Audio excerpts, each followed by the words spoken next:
Sejam bem-vindos ao 9º episódio do podcast Antes da Consulta. Aproveitando, vamos agradecer os patrocinadores, Eduardo. Pois não, João. Padre Albino Saúde, Drogaria Economia e também... CAS Aparelhos Auditivos e Inspira CPAP. Aproveitando também, quero apresentar a nossa entrevistada de hoje, Georgia Mauad. A Georgia é psicóloga, terapeuta sexual, coach e hipnoterapeuta. Seja muito bem-vindo, Georgia, e peço que você faça a sua tão famosa saudação. Olá, gente linda, gente amada, gente bem-sucedida, gente capaz, gente saudável, gente feliz. Obrigada, doutor João, obrigada, doutor Eduardo, pelo convite. Estou muito honrada de estar aqui com vocês. Prazer enorme pra gente. Vamos começar então, Eduardo. Ô, João, hoje eu vou aprender a hipnotizar, hein, cara? Hoje vou sair vai ser uma loucura. Todo mundo lá. A patroa, as crianças, quando eu quiser ver jogo, eu vou hipnotizar. Fica todo mundo quietinho, não tem coisa melhor. Que bom, acho que tenho certeza que será uma entrevista muito rica, muito cheia de novos conhecimentos. Bom, vamos começar então, Georgia. Hoje a gente vive num mundo extremamente agitado, estressado, todo mundo com o celular na mão, tablet, a informação ali na palma da sua mão. Você consegue trazer uma contextualização para isso, para aumento na incidência de ansiedade, de depressão? Qual a sua visão sobre essa questão? Nossa, eu percebo, né? Porque eu acompanho essa evolução, esse desenvolvimento aí de tecnologia e de mídia há 16 anos, que é o tempo que eu sou formada. Então, quando eu comecei, eram muito diferentes as demandas dos pacientes. Tinha depressão, obviamente, tinha ansiedade, mas tanto de casos como eu atendo hoje, não tinha. E a intensidade com que os sintomas vêm.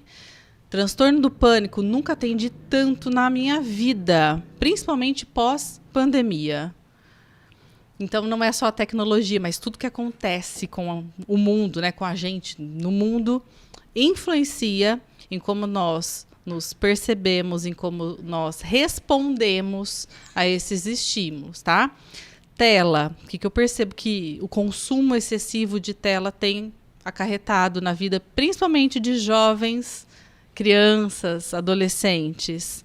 Uma impaciência, uma intolerância, uma necessidade de movimento e de agitação o tempo todo, como se nunca fosse o suficiente aquele entretenimento.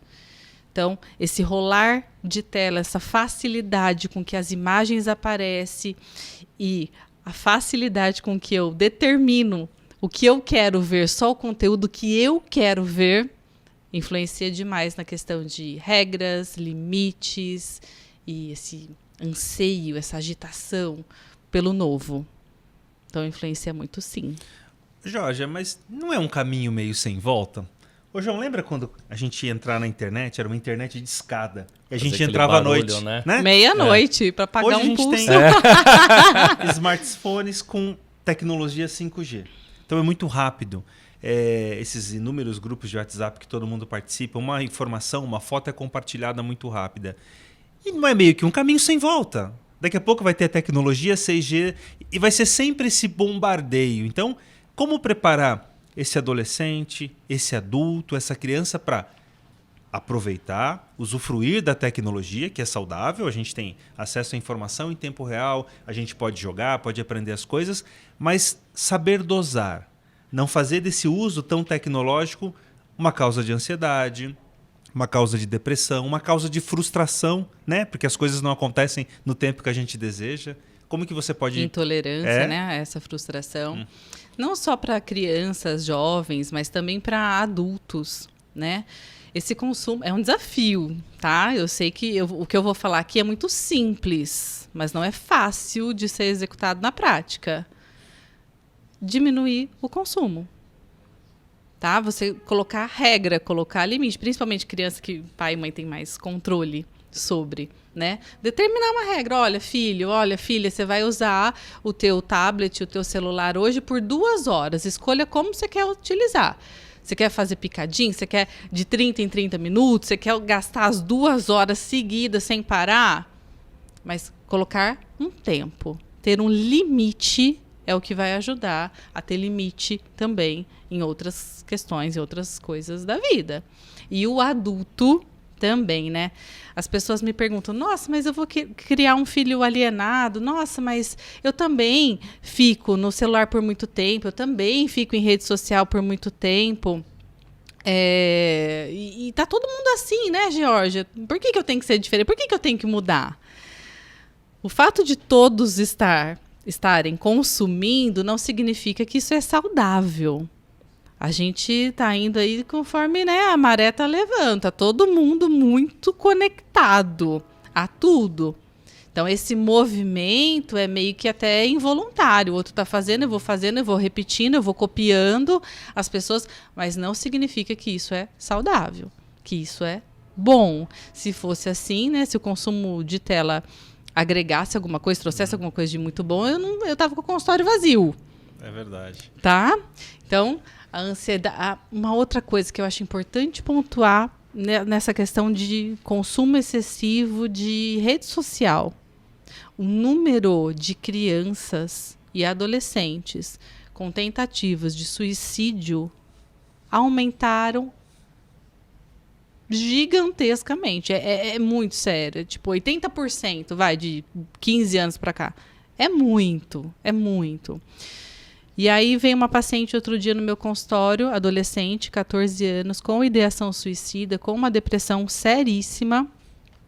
E no decorrer ali da sessão, eu fui entendendo que a comparação que ela fazia da vida dela com a vida das pessoas que ela seguia, das artistas internacionais, das cantoras que ela achava o máximo, foi fazendo ela entender que a vida dela era uma droga. Foi fazendo ela entender que se aquilo ali era felicidade, ela não era feliz. Porque o carro dela é diferente do carro da cantora internacional. As roupas que ela usa, a quantidade de curtidas nas fotos dessas pessoas que ela seguia, era muito diferente da realidade que ela vivia. Então a realidade dela estava errada. E aí ela começa nesse processo de comparação e inferiorização, consequentemente, foi o que instalou a depressão. Antes do João perguntar, mas o que causa estranheza, João e Jorge? É assim, a imensa maioria dessas mídias mostra uma pessoa que não é real, né? E por que as pessoas ainda acreditam nisso, né? Não estou dizendo todo mundo, é claro, mas há um percentual significativo de futilidades, né? A pessoa comprou um tênis da Nike, eu tenho que mostrar, puxa, ninguém tem nada a ver com as tuas contas. E às vezes também querem demonstrar numa mídia fictícia de que são uma pessoa que na verdade não são, né? Qual é a explicação para essa necessidade, essa vontade de vender um Eduardo que não é o Eduardo? Mas colocar o Eduardo com franja lá, mas não tem o cabelo. Não sei se você está entendendo, né? Eu tô entendendo. Porque as pessoas têm essa necessidade. De repente, né? Eduardo, elas não estão nem fazendo um negócio que é fake, elas estão só mostrando uma parcela da vida delas. Eu, quando vou postar foto, alguma coisa, eu posto sempre num momento que é agradável pra mim. Quando eu tô chorando lá deitado na minha cama sozinha, eu não posto essa foto. Mas não devia postar pra mostrar que você é humana. É isso que acontece com todas as pessoas, né? A gente tristeza, mostra uma parcela. E por a gente acompanhar parcelas de vidas das pessoas, o cérebro acaba assimilando que uma vida é só aquilo ali. É o que é bom, é o que é rico. E é sempre a parcela mínima da vida da pessoa, né? E quem não tem problema, né? Sei lá, 20º do que ela fez no dia, mas eu só vejo aquele Exato. Sempre é só aquele Então isso acaba enganando o cérebro, tá? Engana o cérebro. Eu só vejo as pessoas postando coisa engraçada, postando foto da praia. Quer ver? Meus pacientes me mandar direct, final de semana prolongado. Nossa, George, parece que tá todo mundo na praia, menos eu. Mas por quê? Porque essas pessoas estão postando essas fotos agora, porque elas estão lá de fato, mas não significa que todas as pessoas decidiram ir pra praia.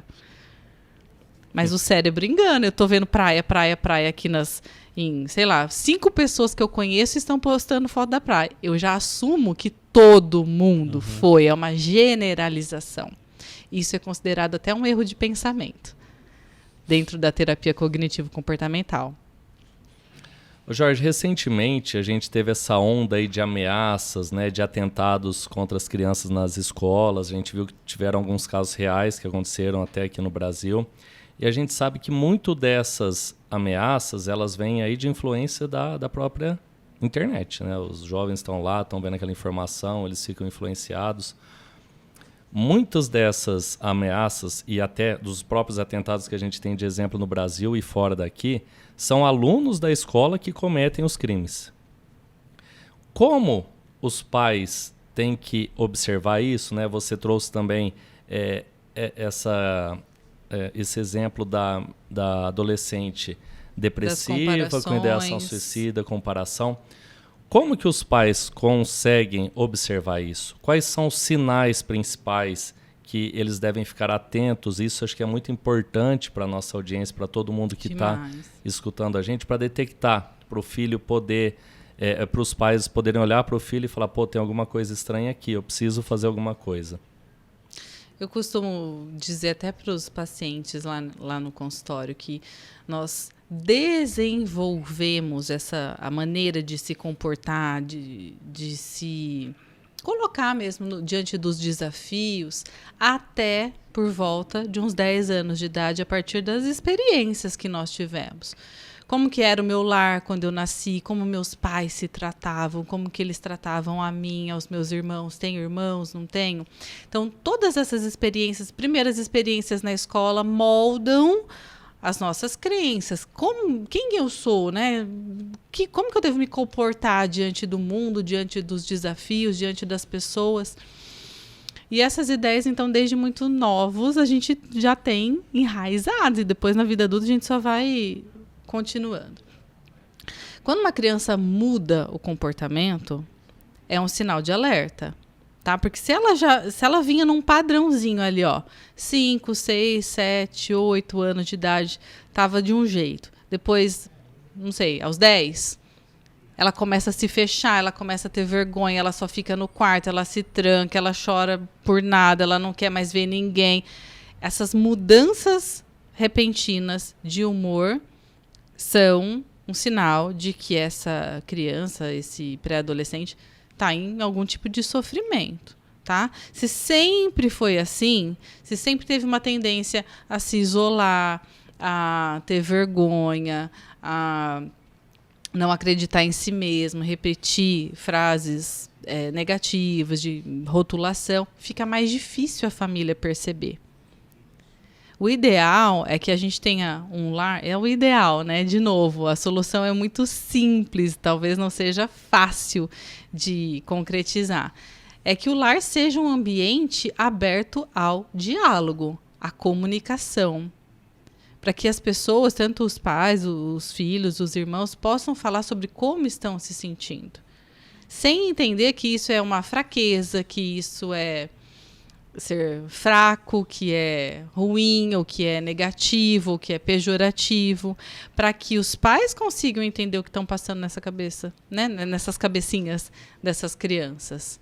Mas se não é divulgado, se não é proporcionado esse ambiente em casa, tem que ficar de olho só nos comportamentos. O ideal é que essa criança consiga falar, expressar o que ela está sentindo. Mas se você, pai, você, mãe, não conseguiu desenvolver isso na sua casa, porque você também é muito reservado, muito fechado, também não consegue falar sobre as suas emoções, perceba mudanças de comportamento. Ficar só no quarto, não querer mais ver ninguém, só jogo o tempo todo, tem facilidade em atividades online, mas na hora do convívio social trava, não sabe o que fazer, tendência a usar sempre roupas mais escuras, pretas, também podem ser um sinal. É interessante o que você disse, porque com o final da infância, início da adolescência, é muito comum os pais rotularem a essa fase da vida assim mesmo, né? De que quer ficar mais recluso, quer usar essa roupa mais dark. Como que esses adolescentes, essas crianças chegam ao teu consultório? Os pais tentaram, de uma maneira geral, entender aquele momento, mas não tiveram sucesso, ou eles já pedem ajuda de um profissional. Tipo a Super Nani, ó, ninguém dá jeito nesse menino, vai lá com a doutora Georgia, que com certeza ela vai consertar. Então, eu acho que esse é um ponto importante, porque para os pais, os filhos são sempre normais, né? É difícil um pai falar, puxa, mas será que meu filho é assim? Será que ele não tem essa qualidade? É muito difícil para um pai, não sei se você é mãe, reconhecer Não isso. sou, mas será que é difícil? Assim, você quer entender que o teu filho é bom, é perfeito, faz tudo direitinho e acaba muitas vezes é fase, está crescendo, são os hormônios, é assim mesmo, né? Conta pra gente como que é o seu dia a dia já na clínica. Tá, vou falar dos pais que chegam até mim, porque quando é menor de idade eu faço uma entrevista com os pais ou o familiar, o cuidador que fica a maior parte do tempo com esse adolescente, com esse jovem. Eles sempre sabem, Eduardo. Eles sempre sabem. Eu já desconfiava que tinha alguma coisa, Jorge. Eu sabia que estava estranho, mas não entendi que ia ser um negócio muito sério. Pai e mãe percebem. Pelo menos os que chegam já no consultório, tá? Eles vêm por onde? Qual que é a via? Ou essa criança está muito debilitada, esse jovem está muito debilitado, está já num ponto que está se automutilando, então a mãe vê os cortes, ou só chora, não tem vontade de ir para a escola, esse é um sinal, tá? Rendimento escolar fica ruim, né? Ou, que é o que eu ia falar em seguida, ou a escola encaminha essa criança, a escola chama os pais para conversar, porque ou o rendimento caiu, ou está faltando muito, ou ouviu alguma conversa lá e achou que vale a pena ser avaliado, o que está acontecendo. E aí esses pais, nessa primeira sessão, vão falar para mim tudo que está acontecendo. Entendi. Agora eu quero perguntar para você uma coisa que aí acho que também entra no interesse do Eduardo, que ele está super curioso, que é a tal da hipnose. Não é coisa de desenho isso, gente? Eu lembro, assisti uns Você vai desenhos. perguntar para ela se ela usa o pêndulo ou não? Não, pode perguntar. Trazendo ainda aqui para essa parte mais para crianças e para adolescentes, vendo que a gente tem essa alta incidência, até por conta das redes sociais, a hipnose dá certo para qualquer idade? Ela funciona para... Primeiro, o que é hipnose, né? Que eu acho que eu não sei o que é hipnose. A hipnose é uma técnica, é uma ferramenta em que a gente conduz o paciente, a pessoa que está sendo hipnotizada, para um estado diferente de consciência, tá? Não é ficar inconsciente, não é dormir, não é virar zumbi. Muita gente me pergunta assim dos mais diversos mitos que existem, né? É misticismo? É magia? É mágica? O que é, Jorge? É uma técnica que vai dar uma alterada, uma mudada no seu estado de consciência. Com o intuito de que esse paciente fique mais colaborativo. Mais suscetível às sugestões que eu vou passar para ele. Tá? É como se eu conseguisse fazer com que a parte racional do cérebro não estivesse ali funcionando. É mais a parte emocional, a parte intuitiva da pessoa. Tá? Mas a pessoa está só ali de olhos fechados, não usa o pêndulo, não precisa. O pêndulo existe única e exclusivamente para dar uma atenção concentrada. Mas não é necessário. Tá? Então a pessoa está de olhos fechados, ela sabe tudo o que está acontecendo fora dela, em volta. Mas ela está tão interessada em alterar esse estado de consciência, em se entregar para esse tratamento, porque ela já não aguenta mais a depressão, ela já não aguenta mais a ansiedade, ela já não aguenta mais a autoestima rebaixada, ela já não aguenta mais todos os medos que ela tem, que ela se entrega. É como se aqui fora deixasse de existir e só existisse a mente dela naquele momento. Mas nesse momento ela pode deixar vir à tona sensações, falas, gestos que numa consulta normal você dificilmente conseguiria extrair? Sim. Em outras palavras, o paciente fica muito vulnerável. Fica. Okay. Fica porque ele quer estar. Sim. Entende? O poder não está em mim. Ele confiou em mim como terapeuta, ele está lá disposto a tratar um transtorno ou uma questão dele que está sendo muito difícil de lidar. E aí ele, por entender que eu vou ajudá-lo com essa técnica, ele se entrega. Mas não sou eu que tenho poder sobre ninguém. Ok. tá? É só vou dar algumas instruções, a pessoa vai ficar de olhos fechados seguindo aquilo que eu vou pedindo mentalmente. Percentual de sucesso da hipnose no seu dia a dia?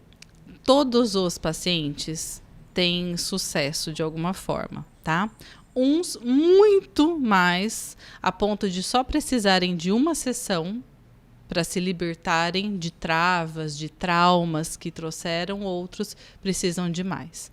Tá? Então, isso vai depender da entrega da pessoa e da disponibilidade dela e da mente dela de fazer essa mudança. Por quê? Poucos, tá? Já tive casos de não conseguir hipnotizar pacientes. Poucos, mas já tive. Por quê? Mudar é complicado. E muitas vezes uma mudança nossa de comportamento é uma mudança em todas as pessoas com quem a gente convive. E a pessoa pode não estar disposta a lidar com os impactos da mudança dela. Mas isso conscientemente ela não sabe. Ela vai para o consultório e fala, Jorge, eu quero mudar, eu quero melhorar. Vou dar um exemplo, tá? Quero muito melhorar a minha autoestima, não aguento mais me tratar desse jeito, eu estou comendo demais, só engorda, e não estou gostando de mim. E aí a pessoa vai lá para o consultório, sofrendo, ela chora na minha frente. Vai para a sessão de hipnoterapia, confiou em mim, confiou super. Por isso se dispôs aí nessa sessão seguinte para fazer a hipnose, a hipnoterapia. E aí chega lá na cadeira. Não vai. Não vai. Eu dou os comandos, ela não consegue seguir os comandos. Eu tento aprofundar o trânsito, não vai. E aí ela volta para uma sessão convencional e nós continuamos o tratamento com a sessão convencional. E aos poucos, essa mulher vai entendendo que se ela se empoderar demais, ela vai largar do marido. Porque o marido é abusivo. Mas ela tem um valor que ela traz de infância, uma crença que ela traz da infância dela, de que você casou uma vez só. Se você casou porque ela via a mãe dela, ela via a avó dela, a bisavó dela fazendo isso, casar é com uma vez só. E se o marido, se a tua escolha não for boa, você quer aprender a lidar com isso. O cérebro dela já entendeu essa informação. O valor é muito mais importante. Esse valor que ela carrega, valor moral, é muito mais importante do que ela se empoderar, do que ela se sentir bonita. Chega lá na hora da hipnose, ela trava. Mas ela não sabe por quê, porque ela quer muito se livrar daquilo. Mas vai gerar uma mudança que vai impactar e vai mexer ali no ponto fraco dela, vamos dizer assim. Eu poderia dizer... Olha que incrível, né? Vocês têm noção do quão a mente da gente é incrível? Eu sou muito apaixonada por isso. É como se a hipnose... Talvez não seja a palavra correta revelar, mas mostrar os segredos mais íntimos, mais pessoais de alguém. Mas também dá a possibilidade das pessoas reconhecerem esse segredo e continuarem guardando o segredo, né? Quando você disse o exemplo da moça que tinha um casamento não tão próximo do feliz, mas ela tinha um conceito moral, familiar de que eu que escolhi esse cara, eu vou ter que ficar com esse cara. Eu vou ter que... Tá? Não existe a mas possibilidade ela de separação. você, mas ela, ao mesmo tempo, reconhece que ela não quer mudar, enfim. Sim, mas isso foi na sessão... Né? Na sessão Sim, posterior, que foi só diálogo, que conversa. Ela foi para a hipnoterapia acreditando que ia funcionar e que ela ia se achar gostosona. Sim. Ia emagrecer. Ia mudar a autoestima dela. Só com a sessão dela. de hipnose já emagrece, que se fosse vai ter fila lá. Dá para fazer hipnose de 2 já? Vou colocar os 4 aqui, você já ganha uma grana. O emagrecimento é uma consequência de como você está se tratando. Né? Assim como a obesidade e o sobrepeso também. Né? Dificilmente uma pessoa que trata só a questão alimentar vai ter sucesso a longo prazo, se ela não tratar o emocional. Tá? Porque você começa uma dieta, você está super disposto, você emagrece ali os quilinhos que você precisava em 1, 2, 3 meses. Porém, se a motivação para ir para o alimento for uma questão emocional, você vai voltar a engordar. É o caso, por exemplo, de pacientes bariátricos, né, que tem uma reincidência ali em voltar para a obesidade gigante, porque não tratam a questão emocional. Então, dá para emagrecer com a hipnoterapia? Dá, desde que a gente entenda a motivação. Qual é a questão emocional que não está bem trabalhada e que faz essa pessoa buscar na comida algum tipo de conforto, prazer ou preenchimento? A hipnose, por ser algo, por muitos, desconhecido, né? Algo desconhecido, gera já um preconceito. Sim. E eu já ouvi pessoas falarem assim, eu não tenho coragem de fazer porque vai que eu vou e não volto. Existe isso da pessoa aí não sair da hipnose? Não Antes existe. de você responder, Já respondi. tem que fazer aquele assim pro cara sair do transe, né, João? Senão, vamos hipnotizar algumas pessoas e não vamos fazer. E deixa lá. Se não tiver volta, a gente vai te dar uma listinha. Sim.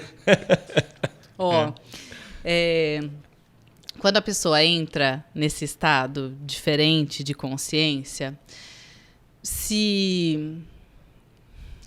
eu vou dar um exemplo. A pessoa está lá, a gente está fazendo a sessão de hipnoterapia e deu vontade de eu ir no banheiro. E eu deixo a pessoa lá em transe e vou ao banheiro. Naturalmente, a pessoa emerge do transe. Tá? Ela não fica o tempo todo ali, a menos que eu dê os comandos para ficar. Naturalmente, ela volta. Tá? E se essa pessoa tiver vontade de ir no banheiro? O hipnotizado, como que funciona? Ela vai falar comigo. Porque eu estou em comunicação com a pessoa. Eu preciso saber o que foi que a gente acessou lá dentro. Então ela vai falar, Georgia, eu estou percebendo isso, eu estou revivendo tal e tal situação. E eu estou sentindo medo. Aí a pessoa sente todas as reações do medo. Ela vai falando para mim e eu vou falando para ela o que eu quero que ela faça ali para solucionar aquela situação. Você me falou, pode não voltar? Né? Eu fico presa lá naquela situação? Não.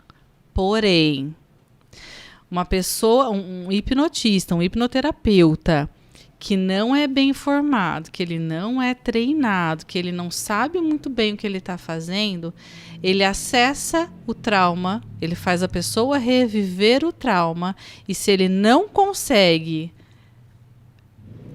ressignificar aquilo ali, a pessoa emerge pior do que ela estava. Exemplo, eu sofri um abuso na infância que eu não me lembrava que eu tinha sofrido. E na hora da sessão, eu me recordo, eu revivo a cena. Se o terapeuta que estiver me orientando não souber o que fazer nessa situação, a hora que eu retorno ali a minha consciência, eu vou saber do que aconteceu e não vou estar com o negócio trabalhado. Eu posso intensificar os sintomas daquele evento. Então, é muito sério. Uma grande responsabilidade, né? É uma grande responsabilidade. Então, mas existe, sim. Eu já aprendi bastante a lidar com isso, com esse mito, com esse preconceito. Ai, vira zumbi. Ai, me falaram que era coisa do demônio isso daí, Georgia. Eu durmo durante a sessão, como se, né, a Georgia fosse mágica e eu que colocasse todos os comandos que eu quero lá dentro. Não, a pessoa fica consciente o tempo todo, só que ela está de olhos fechados e com uma atenção naquilo que eu estou pedindo para ela fazer. Então, parece que ela não está vivendo a realidade, mas ela está. Se precisar ir ao banheiro ou está com sede, a pessoa vai comunicar. Eu sempre peço para manter os olhos fechados. Mas ela vai falar, Jorge, eu preciso ir ao banheiro. E aí eu vou ajudá-la a emergir, ela vai ao banheiro, volta, a gente continua a sessão. Tá? Então, ela fica consciente, ela conversa comigo, ela faz o que ela quiser. Se ela não quiser seguir uma instrução que eu pedi, ela não segue. Então, exemplo, João, eu vou hipnotizar você e eu vou pedir para você me passar a senha do teu cartão de crédito. Se você não for uma pessoa que costuma passar a senha do cartão de crédito para as outras, você não vai falar para mim na hora. Tá? Só porque eu estou dando essa sugestão para você. A sugestão tem que conectar com aquilo que a pessoa busca. Se eu falar uma coisa que vai contra os princípios, a pessoa me barra. Por isso também que você tem que procurar um profissional ético, responsável, que sabe o que está fazendo, porque senão você corre o risco de entrar ali num charlatanismo que vai te prejudicar mais do que te ajudar. Jorge, o tratamento psicológico ele tem várias escolas, né? Várias linhas, né? E como a gente vê também na psiquiatria. Qual é a terapia, quer dizer, qual é o problema que geralmente a primeira abordagem é a hipnose? Qual tipo de problema que você prefere, você, Georgia, começar com hipnose, esquecendo as outras abordagens psicológicas? E, de uma maneira geral, quanto tempo dura uma sessão de hipnose? Né? Eu vou falar por mim, tá? Porque tem inúmeros tratamentos e profissionais atuando com essa ferramenta. Eu nunca começo com a hipnose, tá? Eu não gosto. Antes eu até fazia, mas eu fui entendendo que não conecta com o que eu penso, com o que eu acredito. Então a pessoa me procura querendo a hipnose, porque tem gente que vem direto já pela ferramenta. Primeiro ela passa por uma sessão convencional, onde eu vou fazer uma anamnese, eu vou pegar os dados, vou entender o que está acontecendo na vida dela, do que ela precisa, por que ela me buscou, quais são as emoções mais frequentes, a história de vida, as crenças mais marcantes. Como eu tenho assim, muita experiência, em uma primeira sessão eu já consigo colher esses dados gerais. Uma sessão convencional, que na terapia são 50 minutos. E aí, caso eu entenda que essa pessoa tem um perfil para a hipnose e que ela está disposta a se entregar, fazer o que tiver que ser feito e ter confiado em mim, aí sim a gente vai para a hipnoterapia. Se eu percebo que é uma pessoa que é mais no dia a dia, tá? Não comigo. Uma pessoa muito reservada, uma pessoa que é muito desconfiada, tem dificuldade em confiar nas pessoas, eu não ofereço essa técnica, porque não vai ter o resultado que eu busco e que ela busca também. Eu trabalho em cima de resultado. Eu quero ver o resultado. Eu quero ver essa pessoa saindo da minha sala melhor. Se eu entender que não é a melhor ferramenta para ela, mesmo ela querendo muito, eu não vou fazer. Aí o que pode acontecer? Essa pessoa faz lá algumas sessões, 4, 8, 12 sessões, fica ali alguns meses fazendo terapia convencional e aí ela relaxa, eu já percebi que ela já abriu a guarda, ela já falou da intimidade dela comigo, ela não tem mais receio sobre se eu vou contar para alguém as coisas que ela está me contando na sessão ali dentro do consultório. Aí eu proponho. Porque agora eu sei que ela vai ter o aproveitamento necessário. Qualquer questão que tenha uma causa emocional pode ser tratada com a hipnose. Então, qualquer coisa. Ai, Jorge, eu preciso emagrecer, eu tô obeso, eu tenho problema de hipertensão, eu não arrumo namorada. O que eu faço? Vamos ver se tem uma questão emocional, por que é que essa pessoa está comendo demasiadamente, como que ela está levando a vida dela, e aí pode ir para a terapia para tratar essa causa emocional. Eu não vou tratar o emagrecimento, mas tratando o que leva ela para a comida, ela emagrece. Qualquer coisa que tenha uma causa emocional a gente trata. Eu gosto muito de tratar em pacientes que estão já há muitos anos com aqueles sintomas, com aqueles transtornos, porque aí a melhora é muito significativa. Então, assim, depressão, que eu estou tomando medicação há 10 anos e não vejo melhora. Ou um transtorno do pânico, que eu já fiz tudo que você imaginou, Jorge, e mesmo assim não deixo de ter as crises. Aí a gente vai para a hipnose, que tem resultados mais intensos. Eu tinha perguntado um pouco antes e a gente acabou trabalhando outros pontos aqui. Mas sobre a hipnose em crianças, em adolescentes. Ah, é verdade. Esqueci também de falar. É indicado, tem resultado. Também. Hoje em dia eu não atendo mais crianças, tá? Eu tô pegando, assim, pacientes a partir dos 12 anos de idade, até por conta da estrutura da minha sala, tá? Mas eu tenho o curso de HipnoKids. Eu tenho curso de hipnose para criança. Desde que a criança consiga seguir instruções, ela pode ser hipnotizada. Então, aí por volta de uns 4, 5 anos de idade já dá para fazer. Porque eu vou falando e ela precisa entender e seguir aquilo que eu falo. Uma criança muito pequenininha não vai seguir a instrução, porque não está desenvolvido o cérebro dela para aquilo ainda. Tá? Mas dá para ser feito. Os resultados tão bons quanto os adultos. São, mas é muito diferente da hipnoterapia no adulto, tá? Eu preciso de várias sessões com a criança. Com o adulto, como eu falei, né? Tem pessoas que com uma sessão já perceberam a melhora significativa e nem voltam mais para tratar, porque já foi resolvido aquilo ali, aquele contexto, aquela situação específica que ele precisava resolver. Com crianças, eu tenho que fazer várias sessões. Jorge, o João fez uma colinha aqui das suas especialidades. E uma delas é terapia sexual. Durante a pandemia, a ansiedade, a angústia, quadros de depressão vieram muito à tona, né? Uhum. A história de ficar recluso em casa, de não poder trabalhar, algumas pessoas perdendo entes queridos. Ou seja, o medo, né? A vida de todo mundo tomou uma chacoalhada. E muita gente acabou também desenvolvendo, ou já trazia esses transtornos sexuais que acabaram sendo exacerbados. Na sua prática diária, quantos pacientes te procuram por conta disso? Né?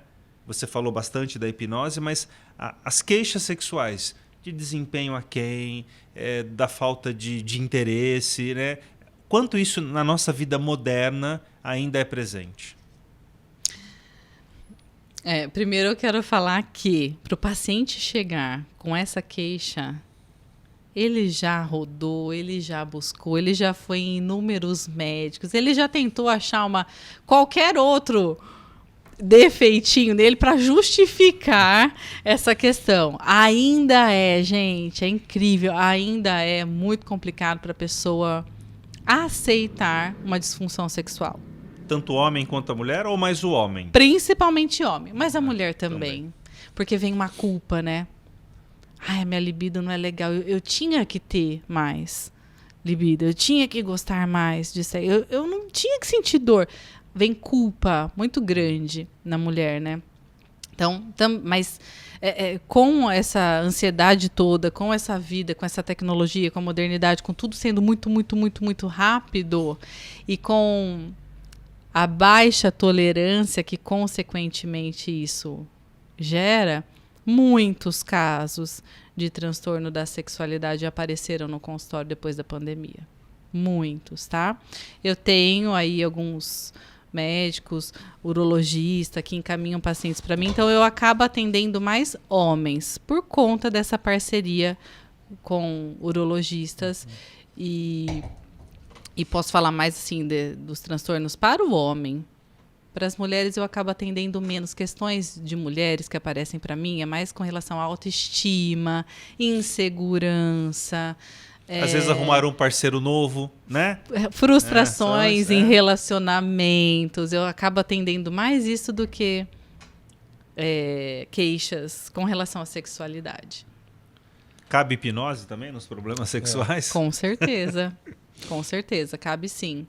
Tá? E aí, uma disfunção que foi bem perceptível o número, né, a incidência, o quanto aumentou pós-pandemia, essas situações ameaçadoras, catastróficas e assustadoras que foram acontecendo aí no mundo, foi a disfunção erétil não, a ejaculação rápida. E é tudo, assim, o mundo, né? A pessoa tem que funcionar, o homem tem que funcionar no dia a dia, a mulher também. Tudo muito rápido. Hoje em dia é tudo muito rápido. Você não quer ver um Reels mais de 60 segundos, você quer ver um de 30. O próprio YouTube diminuiu a incidência, diminuiu a quantidade de pessoas querendo ver os vídeos inteiros de 1 hora para ver aqueles shorts que eles colocaram. Já estão até repensando se vai continuar com aqueles shorts ou não. Que são vídeos rápidos, instantâneos e que têm a capacidade de te hipnotizar, de viciar muito mais do que você prestar atenção ali numa aula do começo ao fim, por exemplo, uma videoaula. Eu estava conversando isso com um paciente meu, inclusive, que está se concentrando e se policiando para conseguir assistir as videoaulas que ele tem da faculdade inteiras, porque ele está tão acostumado a só assistir aqueles trechinhos rapidinhos e que são altamente viciantes, que ele não está conseguindo completar as atividades da faculdade. Então, hoje em dia, tudo é muito rápido, a gente quer informação ali na lata, sem rodeio e tudo mais. Isso faz com que também na hora da cama, do sexo, do namoro, o homem esteja, ele não quer, mas ele está condicionado também para ser rápido. E mediante a tudo isso, o mundo da internet, tudo muito rápido, você recebendo esse monte de informação, não só da internet, mas dos seus pacientes, reclamações, desafios, problemas. A terapeuta, a psicóloga, ela também precisa de um psicólogo? Também precisa, tá? O que acontece? Nós temos mais, eu falo pelos psicólogos, né, pelos colegas todos, nós temos mais bagagem, mais experiência com relação a técnicas, mas com relação aos pormenores, ao que está levando uma coisa a outra, o que está causando aquele meu comportamento final, não dá para ter tanta consciência como alguém olhando a gente de fora. Você sabe que você está repetindo ali tal comportamento, você sabe que você está padronizando um negócio que você nem queria estar fazendo, ou você sabe que você queria estar com mais disciplina para fazer os teus treinos, mas você está sempre procrastinando aquilo ali. Para entender o porquê, a lógica daquele funcionamento, uma pessoa olhando a gente de fora e fazendo essa avaliação, é muito mais fácil da gente entender aonde que a gente tem que aplicar a técnica que a gente já sabe. Tá? Então, não é sobre aplicar a técnica em si. Eu já sei que quando eu estou muito acelerada, quando eu estou muito agitada, eu posso fazer um treino de mindfulness ali e parar, prestar atenção, contemplar mais as coisas. Ou, de repente, fazer uma respiração diafragmática para eu me modular ali de novo, para eu entrar num processo de maior tranquilidade. O que está gerando essa agitação em mim? Por que eu estou assim? Nem sempre sozinho eu consigo trabalhar a causa. Eu sei trabalhar o sintoma. E se eu não entender o porquê aquele sintoma está acontecendo, eu vou continuar tendo ele. E aí eu brinco no consultório que eu vou ter que sempre ficar com a estratégia do bombeiro. O que é a estratégia do bombeiro? Ele entra ali para apagar o fogo. Mas eu não preveni o incêndio. Eu quero prevenir o incêndio, eu não quero que a casa queime. Então eu não posso ficar só usando técnica a estratégia do bombeiro, técnica de apagar fogo. Eu preciso entender o porquê. O tratamento não adianta, você precisa ter um profissional do seu lado. E aí, acontece assim, a gente faz terapia por um período, depois a gente consegue andar com as próprias pernas, caminhar com as próprias pernas e segue, daqui a pouco você volta para terapia.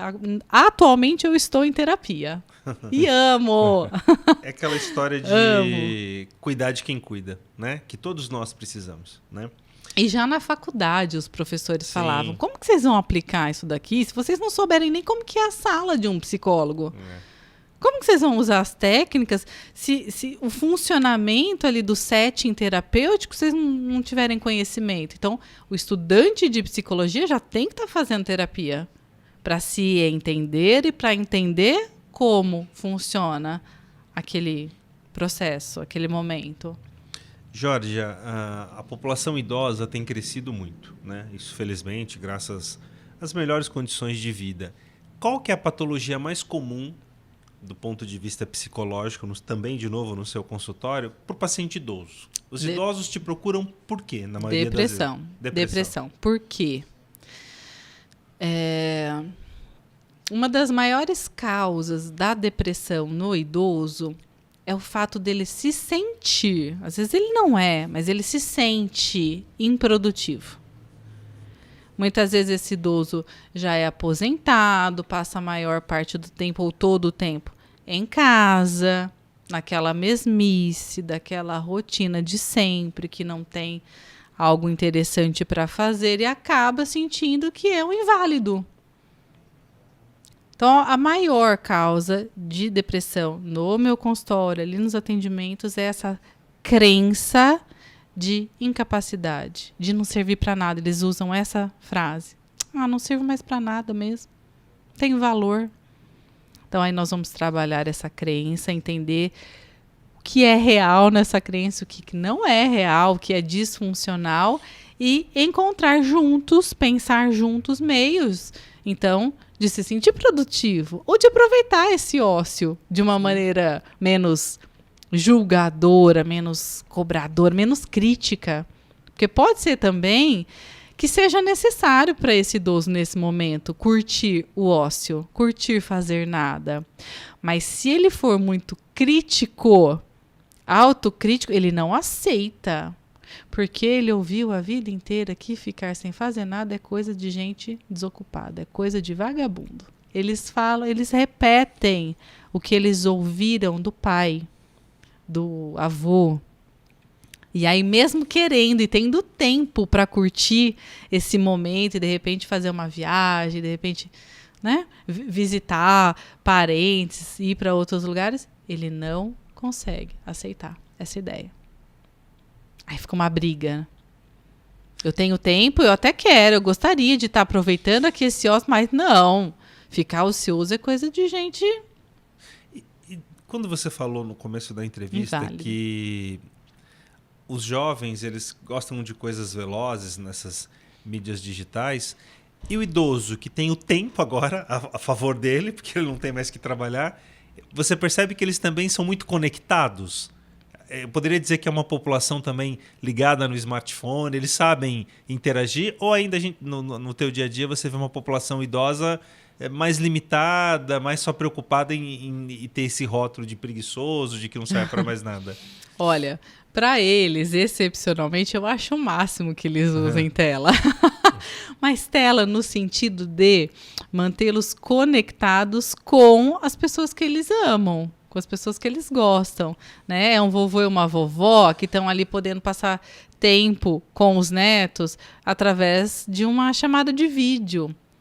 De não se sentirem sozinhos, porque às vezes os idosos têm essa tendência de se sentirem abandonados, que a família não está dando muita atenção ou não está tendo tempo de qualidade com eles. Então eles arrumam, né? Encontraram um meio de se relacionar através do celular e de ficar sabendo informações do mundo também, né? O que está acontecendo, através da TV ou de vídeos, enfim. Eu acho muito legal, mas eles têm limitações, né? Então, de repente, é adaptar ou aceitar essas limitações que vai fazer com que esse idoso fique ali, não desista de tentar se conectar. Exemplo, para uma vovó, um vovô, que às vezes já tem até a mobilidade ou a coordenação motora comprometida, digitar mensagens é muito difícil, mas ele sabe gravar um áudio. Né? Eles se adaptam, né? Se adaptam e tem que adaptar, tem que participar mais dessa vida. É importante para eles também estarem adequados com o que está acontecendo. Ô Jorge, você falou agora, né? A gente está falando dos idosos. É muito comum também para os idosos entrarem nessa fase que perdem o ente querido, né? O marido perde a esposa, ou a esposa perde o marido.